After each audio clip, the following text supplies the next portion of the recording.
Hi, I'm Grant Diggles with Health Professionals Alliance and your host of the Real Docs Show, where we talk with real doctors, we talk about real topics, and we spotlight real solutions. If you're an independent practice in medical or dental, HPA has a message for you. Don't get consolidated. Instead, join the HPA family with other independent practices and groups across the country in both medical and dental. Protect your independence, control your patient care, thrive in the market, and build your wealth. For more information about how to be a part of this exciting movement, you're welcome to visit www.hpamembers.com. As always, we invite our listeners to subscribe to the channel to get the most exciting episodes that are coming out. And this particular episode is a really interesting one. So without further ado, let's jump into it.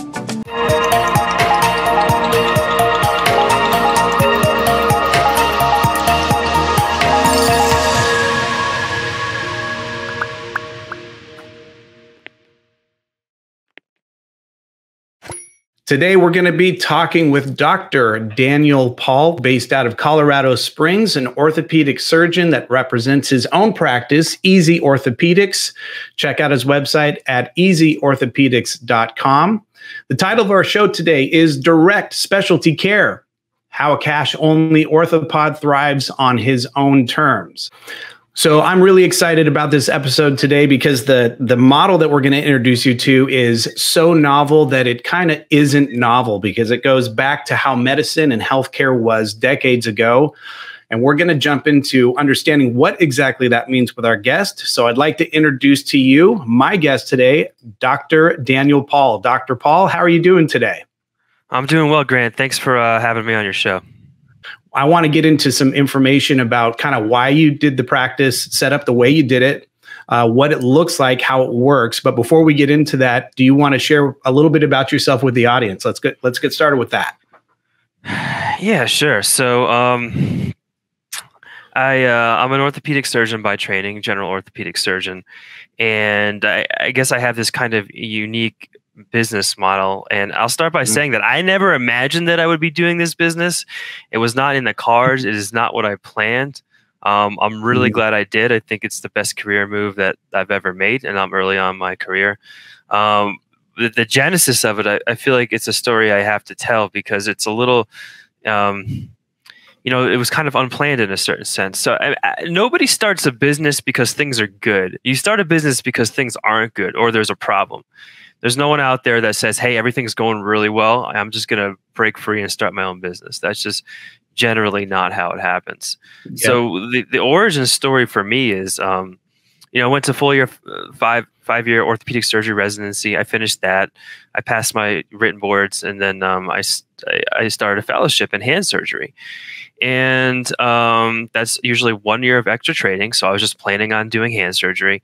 And then something happened about halfway through that. One was I was looking for a job out in Colorado, where my wife is from. So at this point, I've been dragging her all over the country, Florida, Ohio, all over the place. And I'm like, we're going to go back to Colorado where your parents are. And plus, it's really beautiful out here anyways. It's not, it's a desirable place to live, in my opinion, at least. And I'm looking for a job and I can't find one. Or if I find them, they're pretty bad. They're like, hey, take our entire level 3 call for the whole practice 24/7, or here's a 4-month guarantee. For those not familiar, guarantees how much they pay you while, just like a salary while you build your practice.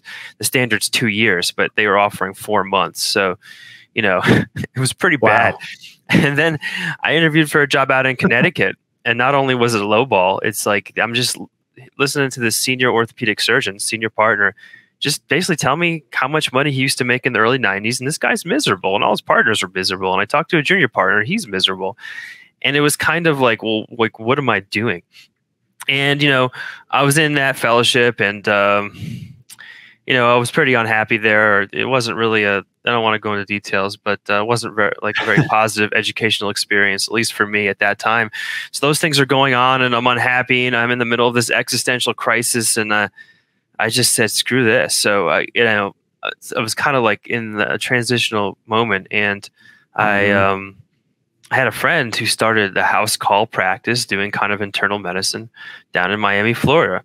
And that's where I went to medical school. And so I talked to him, and like, not only is this guy happier than anybody I know, he's doing better financially. So I'm like, there's got to be something here. So it was this moment of just kind of desperation, existential crisis, unhappiness just swirled together. And so I quit my fellowship, which is kind of a rare thing to do. They're only a year long. So to quit halfway through is not a normal thing to do. And I broke my lease, and I just moved out to Colorado, like into my in-laws' basement. And, I'm not really working, or I'm trying, and I'm just kind of figuring this model out. Like, okay, I've seen people do it for other specialties. Like, what does this look like for orthopedics? And I knew I couldn't take insurance because it's impossible. I would be out of business. I cannot afford that overhead. I don't like the way they basically control you and what you do. So I knew that was just not an option. So it was like, how do I build out this practice that doesn't take insurance? And I do general orthopedics now too. Doesn't mean I operate on everything, but I certainly see everything. And that was kind of the genesis of it. And it started out mobile, because I didn't have an office, and I would just go to see people at their houses, which I still do. And now I see people at other doctors' offices and things like that. So it's certainly evolved. And it's been about 3.5 years now, but that's kind of how it started. So it kind of started from a place of desperation. I think this can work. Let's not think too much about it and just do it and kind of see what happened, because that's the position that I was in.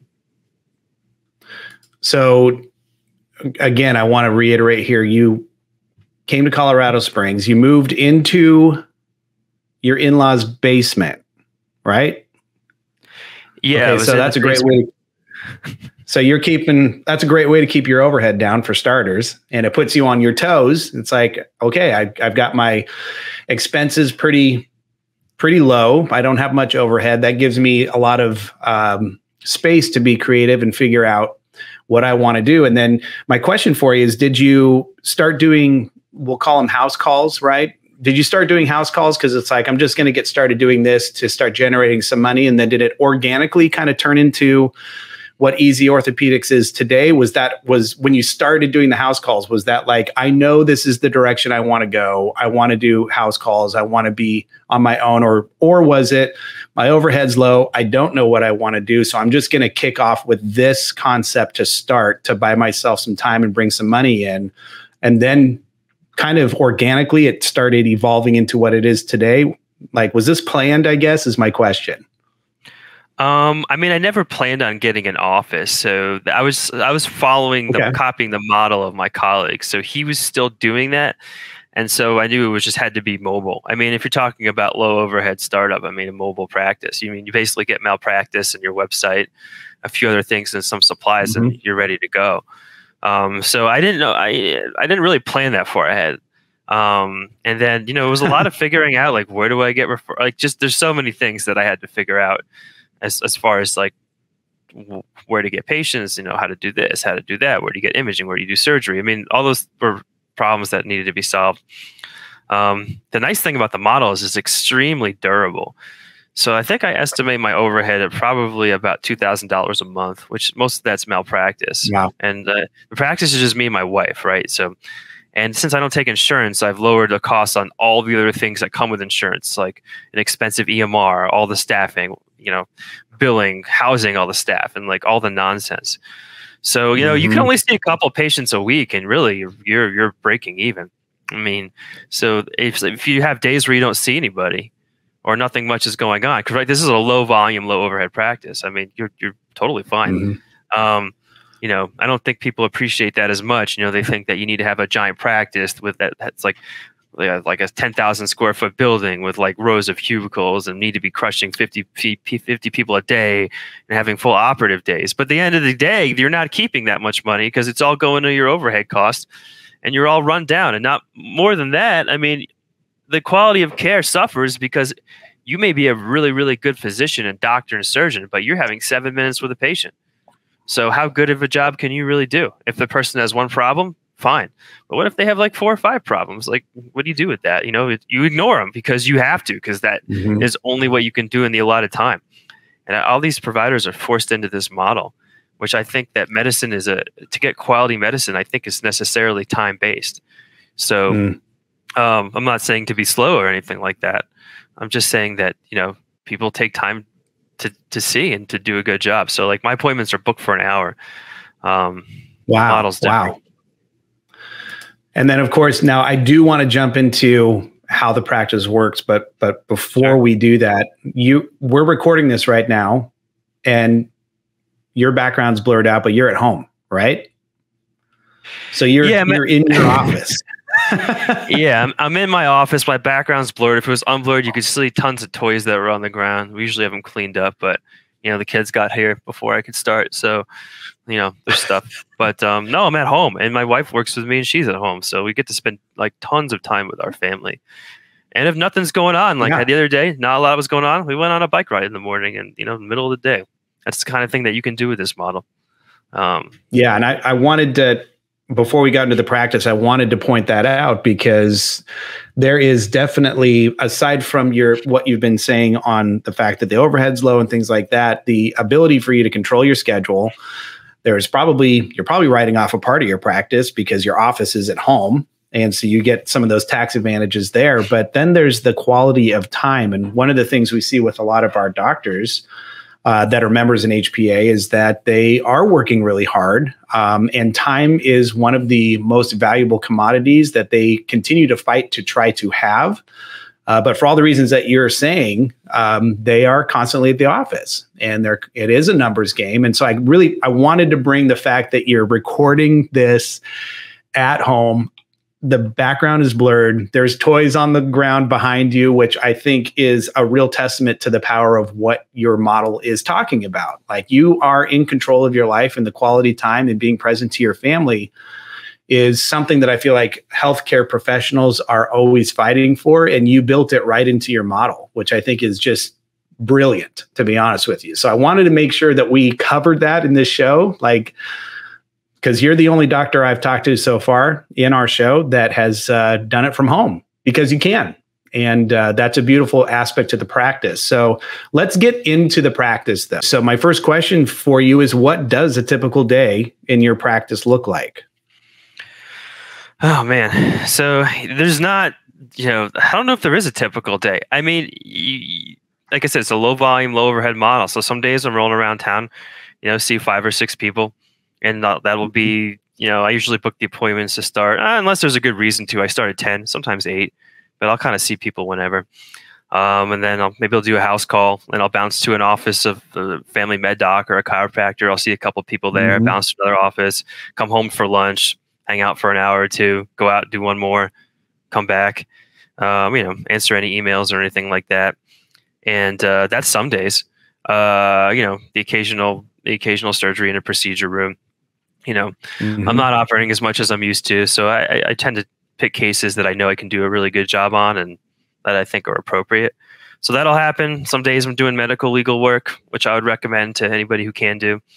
Or some days I'm doing nothing. I mean, there's days where I have, lunch meetings with our providers, trying to, referral sources. I'll have a day where I see a patient or 2 and just have a lunch in the middle and tons of free time. Or I have a day where I see nobody. And then like the other day, I just went bike riding with my family in the middle of the day. So to speak to your point earlier, you can't put a price on the time that you get back. I'm still working and obviously, I feel like I'm doing well, especially for the amount of hours that I put in. But, I have far more autonomy and far more free time than probably any other type of doctor that you'll encounter. And I think that's just a wonderful thing. I mean, I can go away a lot. I do. I don't have to check with anybody. My wife schedules for me. So if she wants us to do something on a Thursday, she'll block off that Thursday and then that's what it is. So I'm so used to it now that I kind of forget about it, but I feel like I'm on continuous vacation for the past 3-something years. And this is not because I'm not trying to not work hard. It's just what I was used to of just the grind and then just the continuous flow of stuff, barely having time to eat lunch or sit down. Like that was my baseline, and I guess still is. So working what I'm doing now, which is probably, I don't know, 10 to 15 hours of patient care a week at this point, really doesn't feel much like working at all. I mean, then there's other things to work on the business. We're always improving our system processes. how we approach problems. There's the social media aspect of it, which I do LinkedIn and YouTube. I find to be good fits for myself. So there's other little things. But every patient has my phone number. They really don't call me that often. It's pretty rare. Like your personal phone number, your personal cell. Well, okay. I've got a Google. Imagine that. But it's more efficient that way, right? Because if they have a question, when are they gonna? So if a patient in a normal practice has a question, right? What are they gonna do? They're gonna call the front desk. The front desk is gonna pick up the phone. They're gonna transfer it to the medical assistant, and at any point, this phone call may be dropped, right? Medical assistant gets the message. Yep. They write it down. They give it to the doc. Doc has to answer it anyways. Now it's been filtered a few times. Gives back to the medical assistant, and then they call the patient. I don't need to really explain why that's a terrible way of doing things. But what's the point? The doc still answers the question anyways. It's just filtered through 5 people. The message get lost. And if you look at bad reviews of most practices, it's all communication based. So, if it's a scheduling issue, they call my wife. If it's a medical issue, they call me, or they text me too. And sometimes people are texters, and that's fine. But it's just a much more efficient way of answering their questions, and you're going to do it anyway. So, my phone shuts off in the middle of the night, and I let them know that too. And but they just don't get that many calls. And when I do, they're reasonable and they're good questions. Like the other day, I was treating a 16-year-old kid with a central slip finger injury, which if you don't treat it appropriately, will get kind of a deformed finger. And we caught it and splinted him appropriately. And his football coach wants him to take the splint off and go play football, or like have somebody wrap it. And the mom didn't want to do that. And I was like, absolutely. I'm like, I strongly recommend against that. But you can have those conversations immediately, which I think is more efficient. Yeah. So that was one of the questions. So you work in conjunction with your wife. So this is a family practice. You give a lot of time to patients. So that was one question. Okay, scheduling's handled by your wife, because we're going to talk a little bit more about the infrastructure of the practice. But I was thinking about this before the show, as from our last phone call, and it kind of feels. I said in the beginning of the show, it's like this is a really novel practice, but kind of not novel in the fact that it kind of reminds me of when I was a kid and watching like Little House on the Prairie. And it's like, oh, one of the kids are sick and they send for the doctor, and then the doctor comes to them, right? Instead of, our current healthcare system, it's like, oh, we're sick.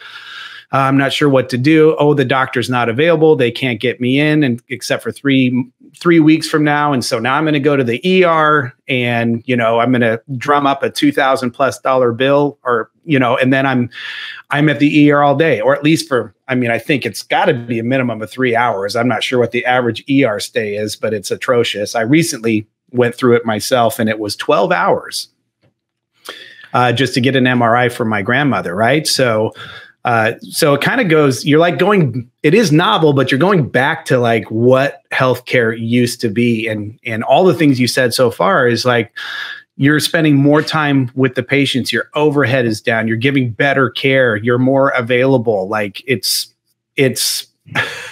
so simple that it's kind of ridiculous.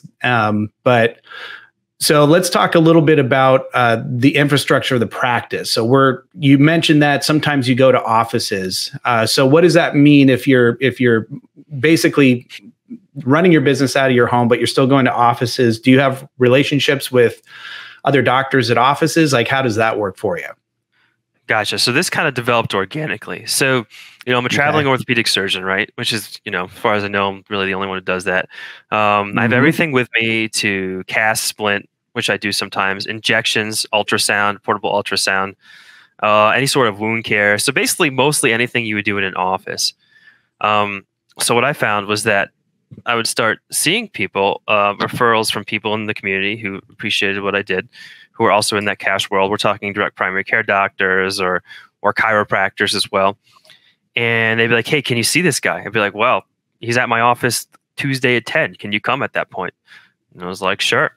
So it kind of developed organically, where I would just come to the office and see their patients at their office and treat them. And they don't charge me for that because I'm a value add while I'm there. So for the chiropractor, he doesn't have to send this guy out into the world worrying that he's not going to come back, but they're treating his spine. He's got shoulder pain. I come there, take care of his shoulder pain. leave the spine alone unless they want me to look at it. So that's kind of how it developed. And over time, I've had a few places, so a few different offices where I go. So sometimes I'll put my own patients there too, which also, if they seeing them inside of medical office, then if hey, do you need a primary care doctor? Well, we're in one. So, it works both ways. And like, I'm not at any one place for a particularly long amount of time. So it's not like I'm really dominating any resources. I don't use their front office staff. I don't use any of their forums. I'm not using their phone. I'm literally just using a room. I take my own sharps with me. Wow. So I'm literally just using a room. And there's people that understand my value in the community, and they like that I do that. And so it works out kind of nicely. So I could do a combination of both house calls and office calls, although the offices are not mine.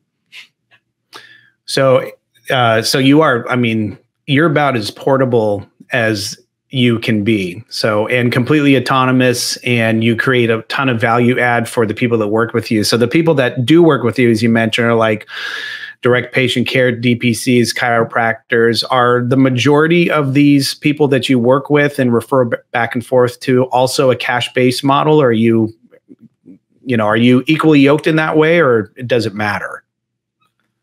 They're usually substantially in a cash-based model. And look, cash can mean a bunch of different things. I take it to mean not dealing or not interfacing with insurance companies. I don't have the resources to do that. I don't want to do that. I'll fail. So that also, by seeing cash pay patients who just pay me at the time of service, I'll also do personal injury stuff as well. And that means I need to interact with a lawyer, which for me is fine. And I might not get paid for 1 to 2 years, but I don't have to interact with an insurance company. So that surprisingly functions with this model. And I didn't start out to do that. But that also, but a lot of these people, they get really injured in these car accidents. They need someone to take care of them. Most providers don't want to deal with car accident stuff, so they send them around. And I found that I'm a good fit for that because I, deal with most of the musculoskeletal system. So they'll do that, and they'll do cash similar to me. They're really not dealing a ton in insurance. Or if they are, it's not, they could live without it if they had to. It's not one of these practices that's 100%. For me to go into a standard primary care doc's office, it's like, it's not very compatible. Direct primary care is. Okay, yeah, because they understand the model, the cash base, and the expectation, even with the patients, is understood before you even show up for the most part, right? Because they know that they're paying cash for the services they get, and so there's no surprises on the lack of insurance side of things. Am I guessing that pretty closely? Oh yeah, we certainly vet the patient before we see them to make sure that they know where that if they have personal injury, that we can see them through that, or if it's cash, that it's cash, and that we're not taking their insurance or submitting it. We can generate a super bill for them to submit it, and we're happy to do that. But when people book with us, they know that's part of the process. So I've had it happen once or twice where I've gotten there and then they've been like, I need you to take my insurance. And I go, I feel bad because it's a miscommunication. And it's to the point where I've driven out to go see someone. They get requests that I do that, and I pack my stuff up and I leave. It's just not worth the headache. And I feel bad about that because that was a miscommunication on our part, but that has happened once or twice. And I just, I would rather be poor than deal with insurance companies. Seriously. Well, it doesn't sound like you're poor. So, no. I mean, you may not be driving around in a Ferrari, but that's one of the things that I think a lot of doctors struggle with, certainly ones that I've talked about, especially with like direct patient care on the PCP side is, the question that they usually ask is like, well, if I don't take insurance, how do I make money? It's like I'm so reliant on the infrastructure of insurance and the billing infrastructure. Like that's what I know. That's probably what I stepped into out of school. And like it requires a pretty big paradigm shift to say, how do I think people just assume I'm going to take a huge pay cut if I don't take insurance. Right. And so I want to talk about that a little bit. You segued us into this next question really well. You are cash only, so you don't take insurance. You've clearly communicated that. So my question is if you're taking cash, how do you do that? Like in a typical encounter with a patient, and you're cash only, like how does that work in your particular model? It's really pretty easy. I mean, I have a card reader, so if they want to use card, they insert it in, and that's it. There's no revenue cycle management. There's the cycle. Card in the machine, done. Or sometimes they'll pay me in actual cash. So I'll deposit that in the bank. Or rarely check. If I'm doing a house call and they have a nice house, I'm like, all right, I'll take a check. That's fine. But hey, fair enough. I try not to do that. Or Venmo. I'll do Venmo too. I mean, this is like paying for anything else. They can use their HSA if they want. Can run their HSA card.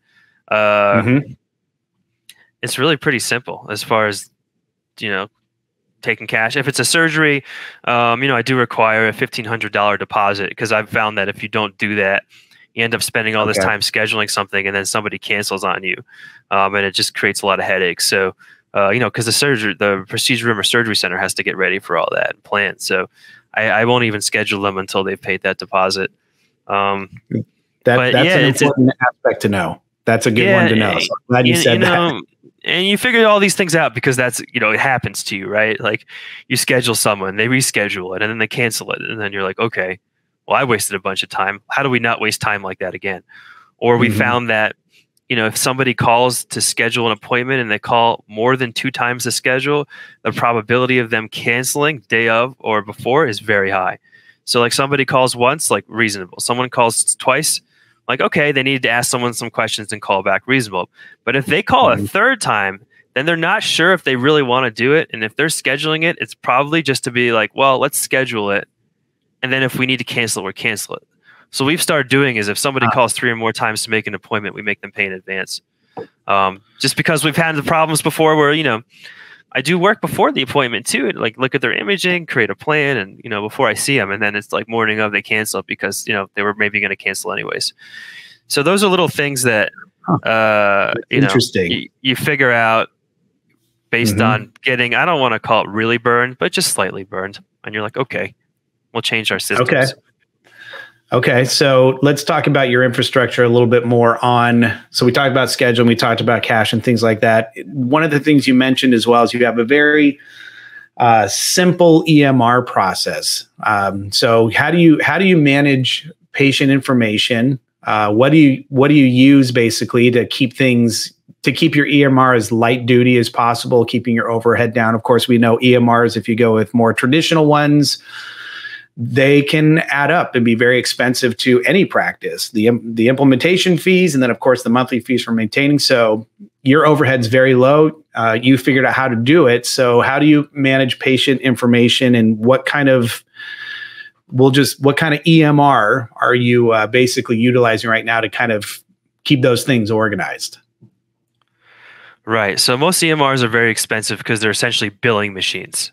Billing machines 1, 2, and 3, medical, legal 4, patient note taking 5 or lower, somewhere down the line. They're billing. It's all about billing. So they're expensive. They have to pay to rent the CPT codes from the AMA, which is how the AMA makes a lot of its money. You didn't know that. It's from leasing out these CPT codes. And they're janky. They're cumbersome. They're not meant for note taking. The note sometimes could be a perfectly billable note with no text in it at all, and you have no idea what's going on. So obviously I don't take insurance, so I don't need all that kind of stuff. So what I use is a HIPAA compliant Google Drive through Google Workspace. You sign a business agreement that makes everything HIPAA compliant under the Google flag. So, the email sending, Drive records and everything. And basically what I've done is created a bunch of templated Word documents, and then I download them as PDF and re-upload them. So I generate all these PDFs of notes. I do that for orders and anything else, or any sort of records. So it's safe, it's compliant, it's backed up, not only on the cloud, but also they have something called the vault. So like extra backed up. There's no personal files on my computer, and I can look at it from my phone or look someone's chart up, and I can send things out super easy. So that's what I do. Now, if you're a direct primary care doctor, you may need a little more with medication ordering. And there's certainly EMRs that are built for that too, which would be better than what I'm using for that purpose, like Atlas is one of them, which I think maybe is $300 a month per. You'd have to look that up, but it's around that. Mine costs $18 per user per month. I have 2 users, $36 a month. That's it. But for me, I'm not doing continuous care. It's kind of these episodic care episodes. So this EMR has worked really, really great for me. And I if I'm in somebody's house and I'm doing, let's say I'm giving a hip injection on on a female and I'm the only one there, you know, obviously I need to be careful. So I do record those aspects of it, and they sign a release. And then I can upload that onto the cloud as well. So, I mean, I just make sure that I'm very, very careful with things like that. Safely managing patient files and things like that. I think it's kind of like you took Little House on the Prairie and you used innovation and 2022 technology and married these two ecosystems together to create what you've created. And so the next question I have is, and I'm sure this is one that a lot of listeners are going to probably want to hear, is like, okay, so you've got this light duty practice. It's very low overhead. So, you know, money is definitely a concern. So the question is how do you continue to grow your practice? Like, how are you finding referrals? Obviously, you've kind of mentioned, okay, there's some cross referrals, right, from the offices that you go to. But in general, like finding new patients and keeping the machine running, like what kind of things do you do now to continue to grow the practice and keep business coming in? Sure. So, I mean, there's different ways to go about it. The way that I went about it is I really spent $0 on marketing. So I don't spend anything on marketing, but I did a lot of networking. So I really met a lot of people in the community, go to a lot of lunch meetings, a lot of that, especially in the beginning when I wasn't as busy. I was meeting all sorts of people, basically anyone who'd want to talk to me. Now it's more selective. And then over time, we see where referrals come from. So I'm like, okay, this type of provider usually gives a lot of referrals. Like this one doesn't. You know, we've created lists of like, okay, well, this guy's giving me a lot of referrals. Well, I'm going to spend more time talking to this guy, you know, take him out to lunch or whatnot and make sure I maintain that relationship. Well, this provider is giving me one referral over the course of 4 years. Like, I'm not going to spend time, you know, doing the same activities with that provider. Because what I've learned is some people will refer and some people just won't. I find those that are in the world of musculoskeletal injury and cash stuff usually do. If they're more in the holistic area, then not really so much, which is fine. Okay. You know, a holistic patient doesn't necessarily want to see me, you know, so these are things you figure out. So that's one way with providers. And then also word of mouth. As the more good work I do, the more that gets out there and people tell their friends. Search engine optimization. People find me online. And that's basically the way I do it. It's slower than marketing, paying for marketing and doing that. But I think the word of mouth marketing it's free and it's the best you can get. It just takes a lot longer to build.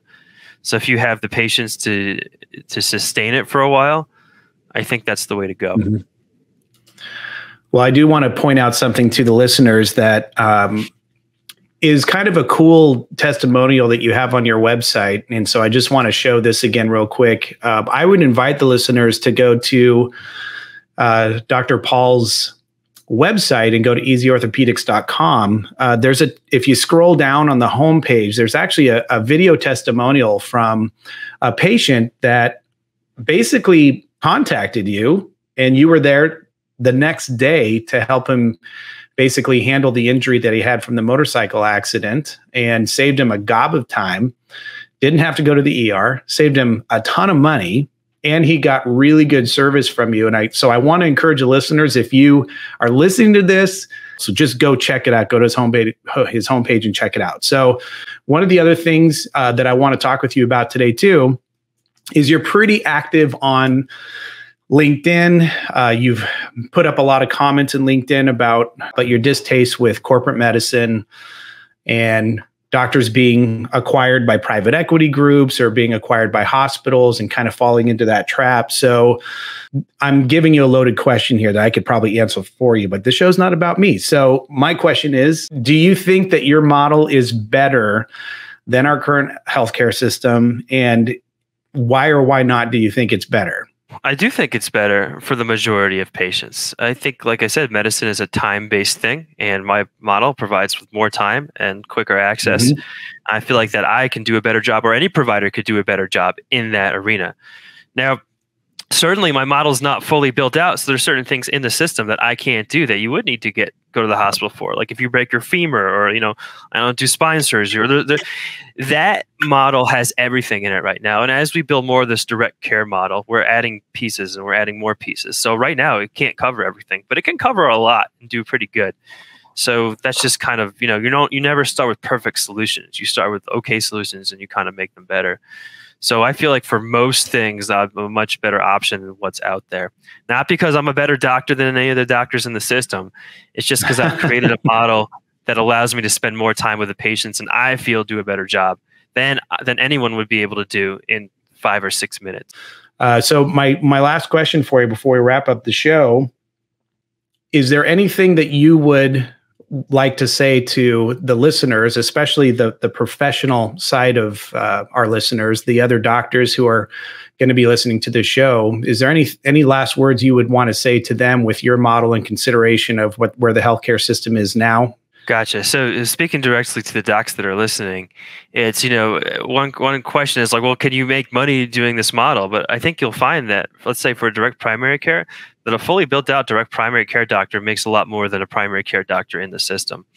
And I believe that to be true with the other specialties as well. You certainly don't start that way and it takes a long time to build it out. But that the finances are there. So if you're sitting there and you're in this job and it's miserable and the only thing that's going to happen is over time, you're going to get paid less as reimbursements go down and overhead goes up. And you have no autonomy. That if it's time to make a change, that I think this is a really good model that at least for primary care is tried and true. For specialty care, we're still figuring it out. But I can say that for me, it works. But if you never make the jump and just do it, then you'll be stuck in that miserable existence for forever. So the first step is really just to get your personal finances in order. If you've got multiple houses and expensive cars and you got to downsize, you got to get all that under control so you're not salary addicted. Yep. You save up some money, and once you feel like you could go for a while without taking a paycheck and you've downsized, which hopefully you're able to do, then you can really start getting the freedom to make moves. But if you have a massive salary and you need every bit of that salary, you'll never be able to do anything. You'll be stuck there. You've golden handcuffed yourself. So first step number 1, get out of the golden handcuffs. It'll give you some movement, and then you can start thinking about making a move. Because with any business or anything you start, you don't make money in the beginning, but the payoff is also immediate in the sense that you're immediately happier because you've escaped Shawshank, which is really what it is. So that the payoff does come actually immediately, at least emotionally. Well, I think that's a very powerful message right there, and I think you're 100% correct. If you're a slave to your salary, you're a slave to your lifestyle. Let's put it that way. Then you are. Golden handcuffs is a great way to say it. And I do want to encourage everybody. Again, go to Dr. Paull's website at easyorthopedics.com and check out his website. And have a wonderful day. I know you're going to do some fun stuff this weekend because you're going to have time to do it, right? All right, buddy. Well, I appreciate it very much. And that concludes our show for today, The Real Doc Show, where we talk with real doctors, we talk about real topics, and we spotlight real solutions. Thanks again. Have a great rest of your day, Dr. Paull. Thanks for having me, Grant.